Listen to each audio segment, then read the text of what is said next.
Fantastic. Hey, everybody. Sean O'Connor here from Macabre Daily, the Paper Cuts horror literature column. And I have none other than fantastic YA. And I'm not pigeonholing you, Laura. I promise. We're going to get into what YA means. But fantastic YA author Laura Creedle, whose new book, The Deep Well, is everything you're looking for in a mystery, thriller, aspects of horror, not too scary, but scary enough. And boy, oh boy, did I learn things about deep bore mining holes that I didn't know that I was desperate to learn about. And we're going to get to that because I'm like, okay, so how many years did you work on site? I fell down a mining rabbit hole. My next novel is about mining, so I guess that's it. I'm a mining horror novel writer now. Tempt me with a good time. I did not know this, although I've watched some great horror movies that have mines in them and are mine centric. But boy, oh boy, did I find my new horror kink is it's mines. I love it.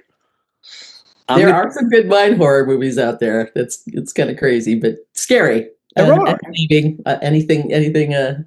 mine underground related. I promise you that I was going to read your author bio because I absolutely love it. And I want the viewers to dine out on this as well. So humor me. Laura Creedle is the author of The Love Letters of Abelard and Lily. Abelard. I don't know why, but I just can't wrap my tongue around it. Abelard and Lily.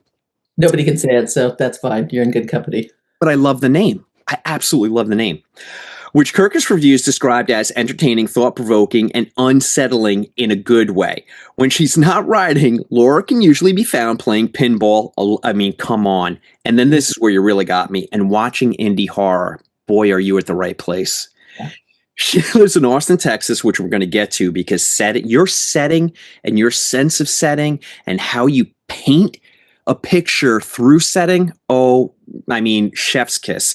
I hate using that term, but I can't seem to stop myself.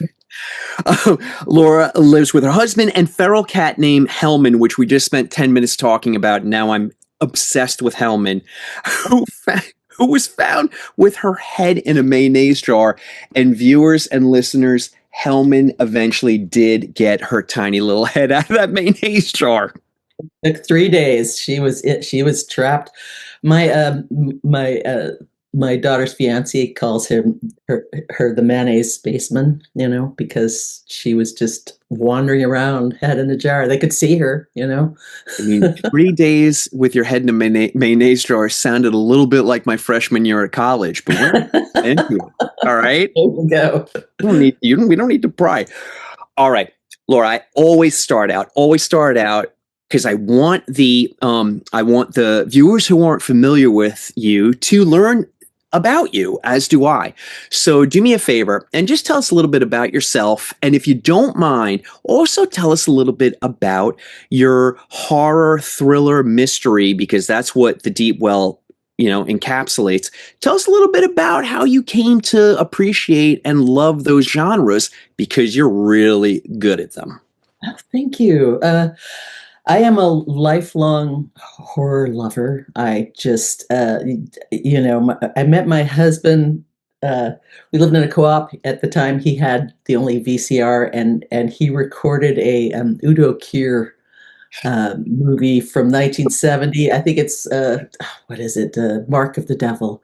Oh. And he lured me to his room. Like he would find these movies on TV and so that's how we met, because he was like, I figured you out. We go every week to Terror Tuesday at the Alamo Draft House. It's also where they do Fantastic Fest, which, all the love, right? Oh, yeah. Austin is such a horror mecca right now. It's just really, and sneakily so, but I think Fantastic Fest is kind of shining a light on it. And I hope it doesn't, I hope it's not too big a light and you kind of keep it still local and people like me from New York don't come in and ruin it, which we have a tendency to do. But thank you for South by the way. You ruined that. Oh, yeah. Sorry about that. Guilty as charged. But it's a sneaky horror destination, and it is it's just absolutely becoming a horror mecca, and it probably has been for ages, but I feel like it's really becoming known for it now. Yeah, it is, and I think Agfa has a lot to do with that. Joe Ziemba, he does Terror Tuesday, which is just yeah. I hesitate to mention Terror Tuesday because sometimes I get locked out of getting tickets. But Tell me the about interesting thing about Terror Tuesday is he'll show movies that are great and old and that everybody knows, but then he picks really obscure things, and so I always get the tickets to the obscure things because not everybody wants to see Prevenge. So it. uh, Yes. I love that. And I will forego seeing I don't know The Howling for the 15th time, but I want to see the little indie gems that he pulls up, which he And does. don't you love that people are actually doing the hard work to curate stuff like that?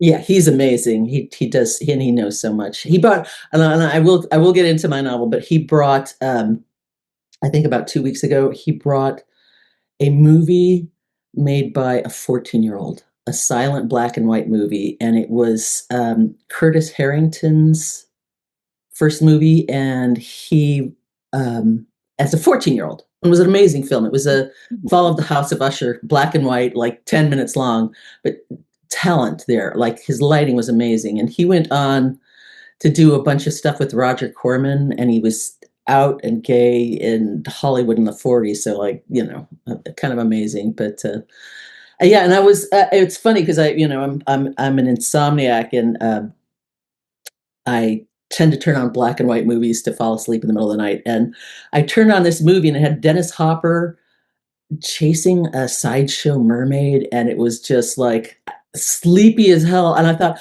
I'm going to fall asleep. No, it was so compelling. I was like, I watched the whole darn movie, and Curtis Harrington, it was his movie. So yeah. Don't you just love that? I'm the same way.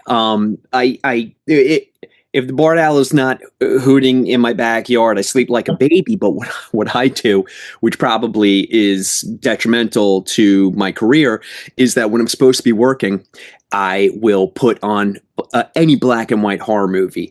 Just 40s, 50s. If I haven't seen it, all the better. And I just become absorbed in it. And it was a real blind spot for me for decades. And now Yeah. I'm obsessed with it.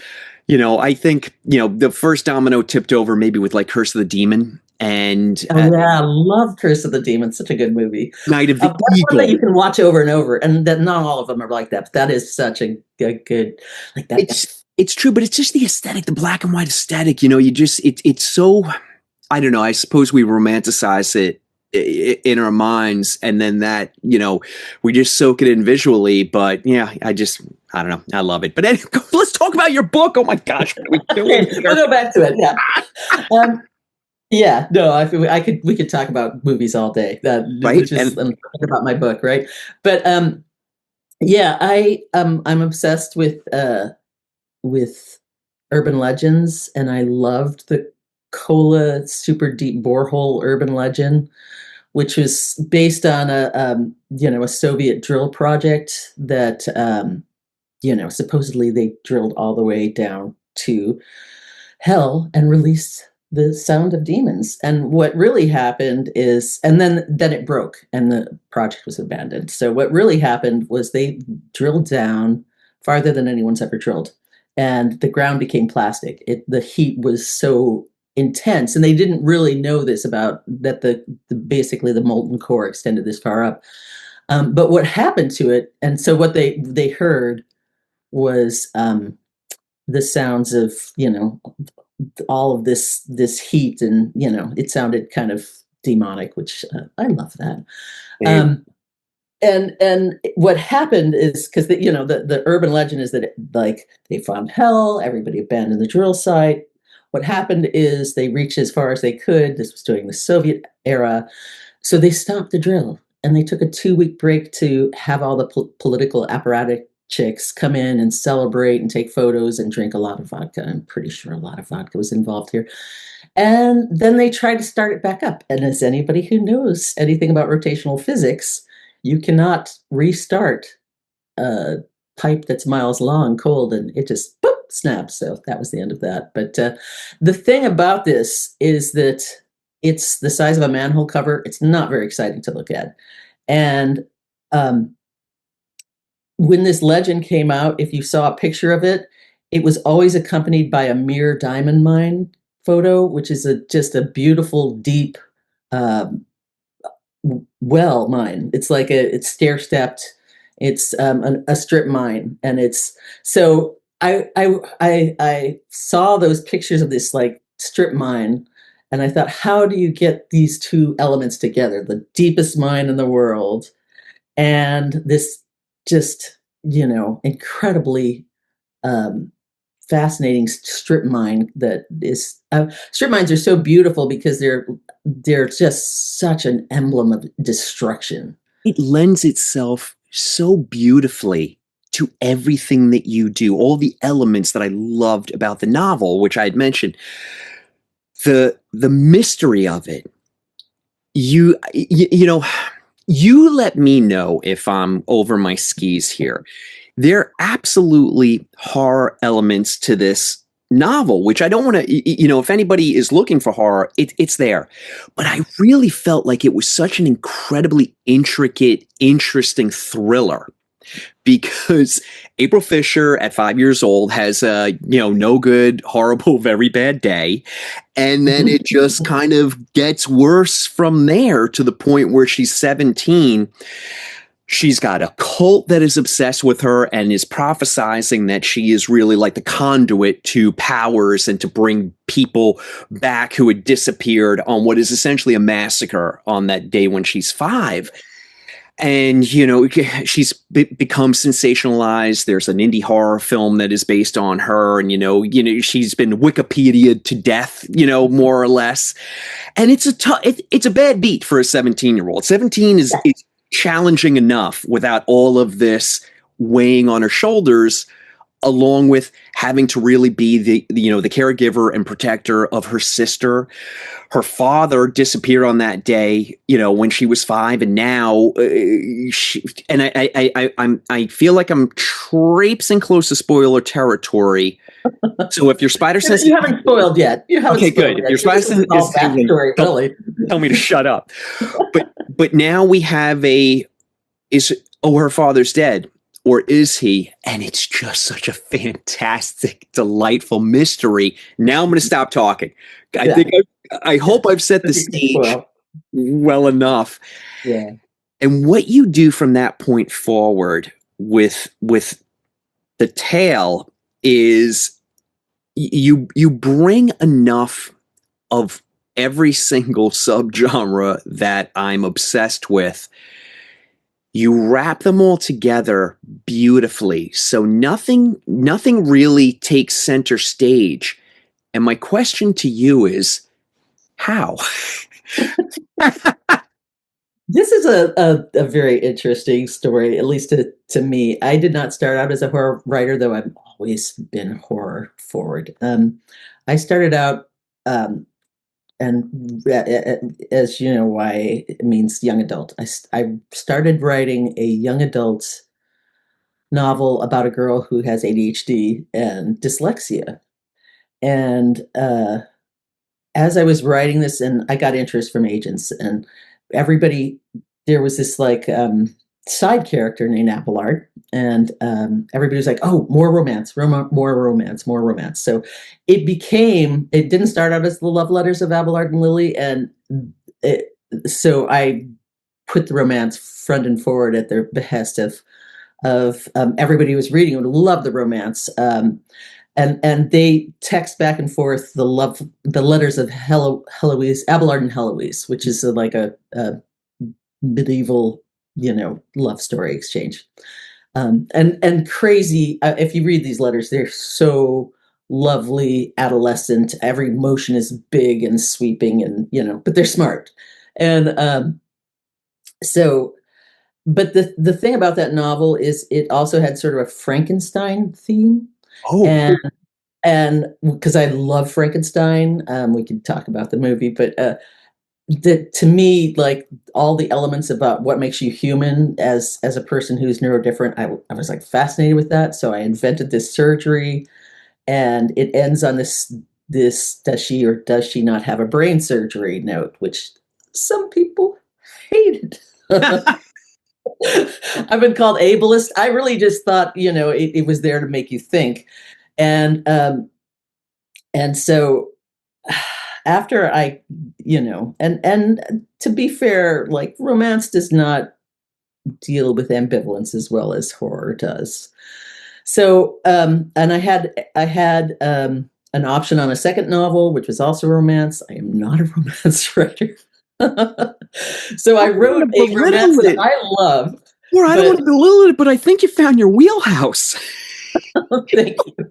It has a smidge of romance. It does. It does. Yeah, so after and I wrote the second novel was about a girl who's like stranded by her mom alone with a toddler, and she has no anxiety, and she meets a boy who has all the anxiety, and they just sort of like switch anxiety.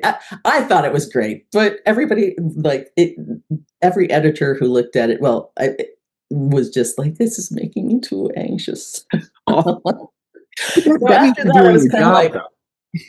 I'm gonna just cleanse my palate. I'm not gonna write any more romance.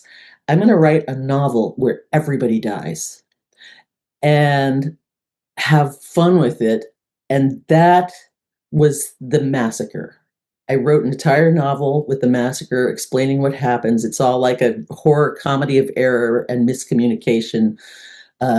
It doesn't have to happen, but everybody's just going off in their other directions and thinking this person's trying to kill me, and so everyone dies except for April, her mother, and Aunt Sylvia. They escape. Well, let me ask you a question. Because I know you're such an avid horror film watcher, it's like the perfect cold open.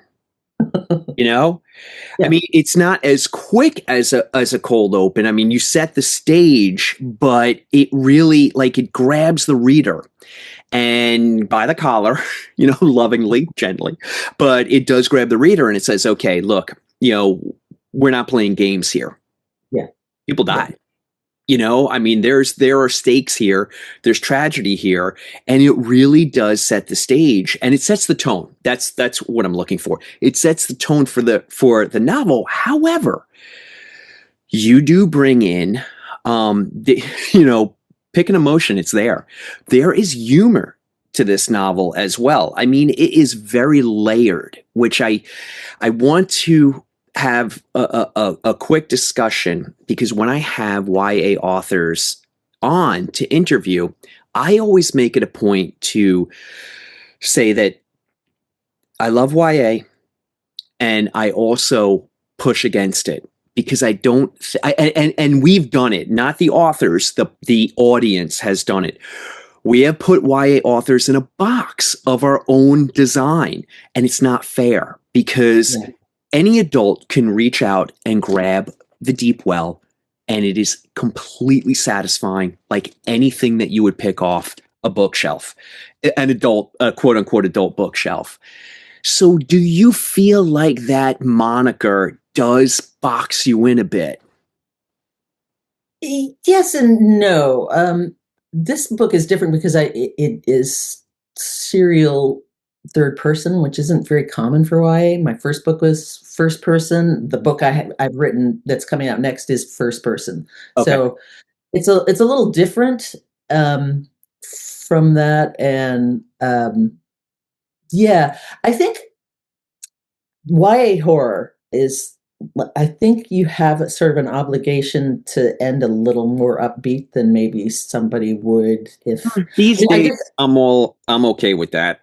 yeah, I just read You Were Never Meant to Be Human by Oh, so good, so good. YA author, and he yeah. is, or they are, and but this is not a YA book. No.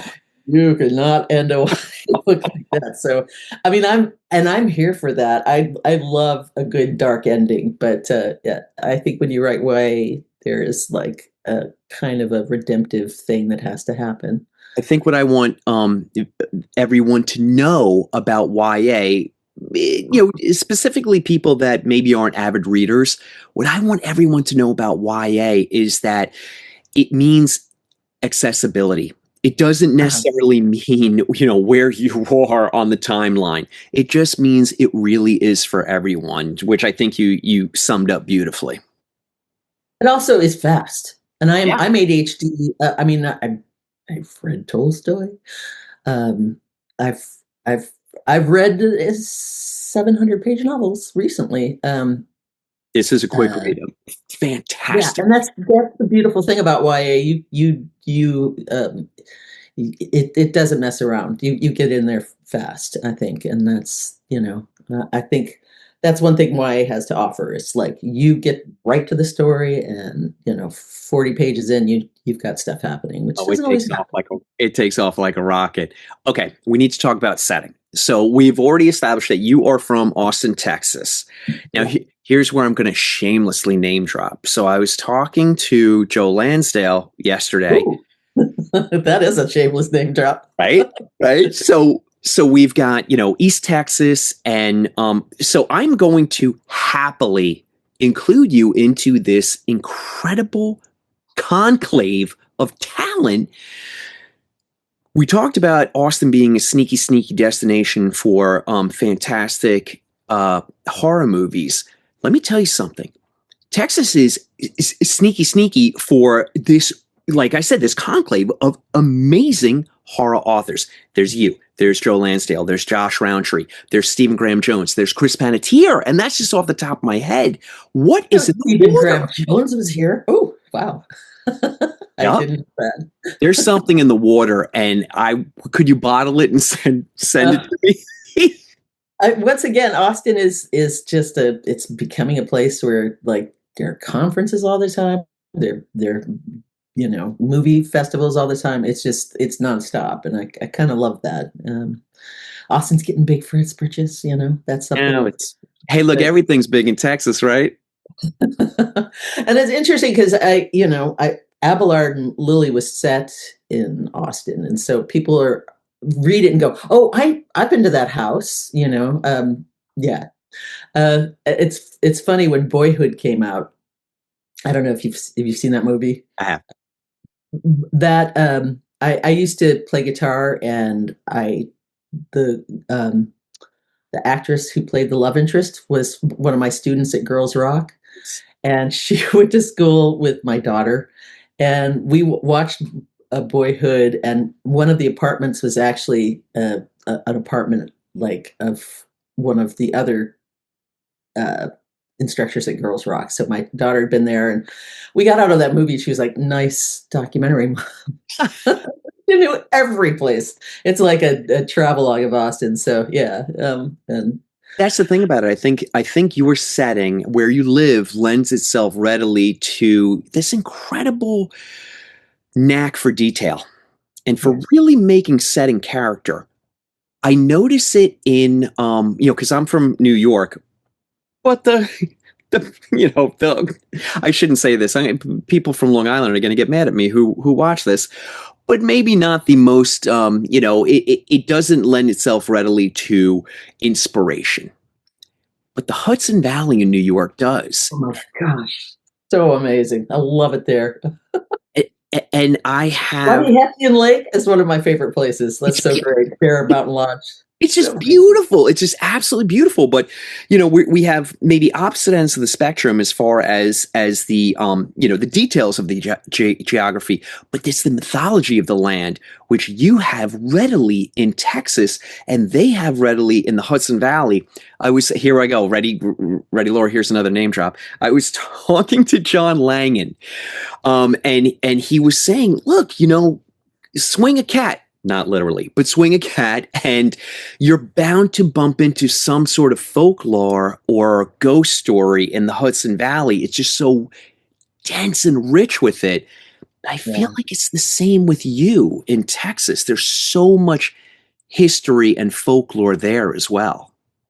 I totally agree. It is, this is the thing, and my novel's not set in Texas; it's set in New Mexico. But I think there's so much. Well, I think about it like in terms of Texas Chainsaw Massacre, like um, which came out at a time when it like affected me. Like I said, I grew up in I went to school at lived in a co-op on Austin, at UT, and there was always this thing that like on weekends, somebody would have a van and everybody would pile in the van and they'd go to the hill country or they'd go to the swimming hole, they'd go to Krause's, and so the scene where they pick the hitchhiker up, it just it's personal to me. It rang a bell for you. Yeah, and then like Ty West, who I love, picked that up with X so well, that just that dusty Texas, there's nobody for miles, and that's the thing. You could feel like there's nothing and no one, which is kind of the Texas ethos that doesn't like really exist as much in the Northeast, that I wanted to also bring to New Mexico. And one of the reasons I wrote about that region is my brother used to live in Las Vegas, and he wasn't in good health. And during the pandemic, he kind of went radio silent on me. So I was like, oh, I've got to go check on him. So I drove. And I did this drive several times during the pandemic to check on him. And there's a place between like Lourdsville and El Paso. You better have gas in your car. You're on the surface of the moon, right? Well, Like you are. It's just like I-10. There is nothing. There's no gas station. I've gotten so close to running out of gas so many times there, and it just giving me feels. anxiety. Sorry, it's just so perfect for horror, just because if you have never been in that kind of situation, you don't realize that, like, even in America, you could be at a place where no one could help you. No one would know. So I love that kind of vast, empty Southwest thing. And you file it away. You just file it away because you'll draw on that. And I just look, it's one of the most fascinating aspects when I talk to authors like yourself, is that you have this innate ability to just card catalog away what other people, like myself, it wouldn't imprint on us, and it's just gone forever. So I'm super jealous of that ability. Well, thank you. Yeah, it's funny. I didn't really realize this when, because like my first novel was um about a high school student who just doesn't want to be in high school anymore. So but I do write geographically, and it gives me an excuse to you know go to places and write it off. Well, it's like I said, Which is funny. I thought you would work decades mining. I mean, it really is. You learn so much about it, and you make it fascinating. And I know people will not be familiar. Most people will not be familiar with this setting, but you really do make it a character, and it lends itself to, the the the mystery of a mine and the possibility for terror is right there on the surface. Yeah. And this is so hack, and it's coming out of my mouth and I can't even stop it. But you mine that for all it's worth. And it works. Laura, it works so beautifully. So Wow. A lot of people find it confusing, so I appreciate that. And I do think, in a weird sort of way, it's more, I wouldn't say an adult novel, but it doesn't quite track with the YA, because it does. There are a lot of moving pieces. And yeah, but look, I think we nailed it perfectly. It's accessible to everyone. Tweens, teens, adults, and everyone in between. It's you know why? Because it's a fascinating, intriguing, thrilling story. And no one says, oh, you know what? Something Wicked This Way Comes is just a YA novel. No one says that, but it is. But it is. Yeah, I never thought about it like that. every single person will grab that right off the bookshelf. So anyway, I beat the YA, horse to death enough. I just don't want, I always make it a point to make sure that people know, please don't pigeonhole YA. It is just for everyone. It's not age specific. So, And there's so many good YA authors out there that I feel like they couldn't write an adult. I mean, I just finished They Bloom at Night, and by what is her name? Tran. I'm probably butchering that. I love her. She is a Haunting was one of my favorite horror books of the last couple of years, hands down. And it is YA, but it does everything that a YA book needs to do, but it also does everything a horror book needs to do, which is and you know what? YA certainly doesn't need me championing it because it's doing fine all by itself. It is producing some of the best, not just horror fiction, but it's some of the best fiction out there in all genres. So it's absolutely having a moment, and it has been having a moment for quite some time, and I don't see any end in sight. It's just become part of the fabric of fiction now. I hope so, because it just means that people keep reading. We need more of that, right? Yeah. Definitely. And that's part of the reason why I exist. Is like short and accessible is sort of the mode you get people in to reading, and want to keep people reading. All right, can we have some fun now? Because you opened up this door and there's no going back. Okay. All right. You said that I want to get into your indie horror love, but you said it and I have to follow up on it. Let's talk a little Frankenstein. Oh yeah. Once again, I've read that novel so many times. It's a strange, and I think I was like watching Amanda the Jedi a couple of days ago talk about the movie, and she'd only seen the 30s, the Frank Whale, which is amazing, Yeah. but it's nothing like that. Like, the monster is so eloquent, and Frankenstein is such a, he's terrible, and the bastard. Yeah, he's a bastard, and I just, I mean, there were things I loved about the movie. There are things that I honestly, by when the monster showed up, I was like all on board, because he really captured. And the most moving part of the novel to me is where he's hiding, and he's watching the family, and he's like learning what it means to be human. If humans are nice, which he has not had that experience, and it's heart-wrenching.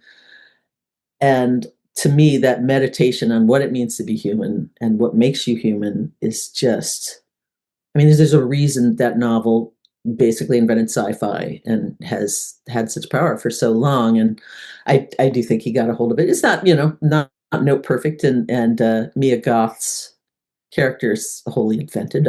Although you can't ever complain about Mia Goth. You won't hear that out of my mouth. I'll tell you that. Anything she's in is good. So, love that. But I don't cry at movies. It's funny. I cried at that. I just, it has personal meaning to me as like a neurodifferent person. And like I said, my first novel had a Frankenstein theme that nobody caught. I absolutely love that. Now I'm going to have to read your first novel. All right. So I'm in. I watched it with my daughter Saturday night. We went and saw Predator Badland, and then we is that good? Yeah. It's fun as hell. I mean, B movie extraordinaire, but we need more fun junk like that. And I love Prey. Prey was my favorite of We're watching that this week because I've seen it, but she hasn't. She's got to see that. It's so great. Such a great movie for a young woman to see, because it's right? Really about Absolutely. So right, I'll stop interrupting you. well, we were in the zone, so we came home and we watched it, and it's funny. She's writing a paper on Frankenstein, and she's yelling at the TV because she's going, "This is not like the novel. This is not like the novel." But she appreciated it, and Del Toro has me. He's got me from Jump Street. love Pan's Labyrinth, Devil's Backbone. Those are Oh, my Del Toro films. This one landed for me a lot like Crimson Peak did, where it's a visual meal and you yeah. just savor it. I don't know where First I part, would land. especially very Crimson Peak. I'm just like the Right? color coding and everything was like, this is Crimson Peak. I mean, Yes. so much red, They're So, the perfect watch-alongs, and they make a great double feature. I'm not sure where I land on the interpretation, only because I've got to go back and read Frankenstein again. I'm a little rusty. It's been ages. yeah. And then I hope I don't ruin the vibe. But then, of course, my Frankenstein, I'm a Hammer guy. So it's Peter Oh Cushing, yeah. it's Christopher Lee. And then it's the evil Frankenstein, where for some reason they made his head a shoebox. And I can't love it enough, So, anyway, Yeah. I'm a, No, and I gotta love Hammer. Just any Hammer film. That's my infinite, like, I will turn on a Hammer film and all right. full. Now I'm going to put you on the spot, though. Okay. Indie horror. And I apologize for doing this, but I can't help myself. Indie horror. Give me at least your top two, if not three, favorite indie horror films, You are putting me on the spot because I or recent watches, if you want to. okay. Recent watches is easier. All the ones that people have watched. The big ones, Weapons Together, Bring Her Back. They're all fantastic. I'd watch any of those again. Bring Her Back is so personal and Or I'll dark. never watch that one again. That one got me right in the ribs. You just no spoilers. The part of the difficulty of writing horror, and I think writing horror for movies is you have to write a character that people invest in before you torture them. You know, and people don't always do that. It's hard to write a character that you kind of see the world through their eyes and you see the world through his eyes, and it's not good. That film tore me up. Oh, Yeah, but but it's so good. It's so good, and like the aspects of motherhood and transgression, and like the scene where they're drinking, just that alone, just as a parent, it's like and he steps in and he goes, maybe this is enough, and you're like, he's yeah, been parenting her for a while now, and those Philippou brothers just took my heart and went like that. Those talented bastards. All right, I'm going to let you off the hook, and I'm going to give you, because I get, oh, I was gonna mention one more that please, I yes, please. jumped out, and I'm like, Strange Darling. I loved it. Yeah, that's probably been the indie horror movie that's like that came off of Fantastic Fest, and I just was like, Made my top 10 last year. Yep. yeah, I loved it. I love Kyle Gallner. I think he's like my scream king. I actually loved The Cleansing Hour, which is not that great of a movie, but it's Fun fantastic. watch. Actually, Yeah. so I just he could be in all the movies, I think. So Can I, all right. And if you've seen these, forgive me, but I get excited. Have you watched Oddity and Caveat? I haven't watched Caveat. I've watched Oddity. Oddity's great. It's my favorite horror film of 24. Yeah. So much. But look, we're in this beautiful moment right now. And again, much like what we just said about YA horror, I don't see it ending anytime soon, where indie films, not just horror, but indie films are starting to see a resurgence like we had in the 90s. And, they're getting distribution and they're getting backing. And you have films like, Neon's doing some good work with films like Late Night with the Devil and Long Legs. I just saw Keeper, by the way. That was so good. It's I always on Halloween I always show my family who don't like horror one horror movie that I know they can tolerate. That was the watch this year. I think last year was One Cut of the Dead. So Oh my goodness, are you kidding me? Oh, I'm coming to your house for Halloween now. I could promise me you're going to come back because I could talk to you about movies all day. Would you come back, please? Definitely. Thank you for having me. This has been fantastic. All right, but I'm not done yet because look, come on, let's do the due diligence. The novel is The Deep Well. The author is the incredible Laura Creedle. Whatever's in that water out there in Austin, keep drinking it. You have become a must read for me now, Laura. Thank you. I'm going to go Thank back. you. I have another mining book coming out next year. So. I was going to say I am in. Are you kidding me? I am in. You take me wherever you want to take me, and I'm just going to absolutely enjoy myself. This novel actually really did it touched me. There are heartbreaking moments, there are thrilling moments, there is that horror aspect, but there are laughs as well. You lay it all out there. It's right there for the reader. This is a quick, enjoyable read, and I don't think you can ask for anything more in a novel. I think you really knocked it out of the park. Thank you so much. You got it. I am going to reach out to you in the future, and I am thinking that maybe you and I will do like a top 10 list. I would love that. I would love that. That would be fantastic. You got it. You got it. So expect to see Laura in the future. Yeah, I'm thinking early 2026. I'm getting you back, and we're going to have some fun. Excellent. Thank you so much. This has been delightful. You got it. Hey, have a happy Thanksgiving. And the review of this is going to drop. This will be mid-December, the interview and the review. I cannot wait for people to get their hands on this book. Excellent. Thank you so much. Until we talk again. Bye, Laura. Thanks for coming on Macabre Daily's Paper Cuts. Thank you for having me. Anytime. Take care.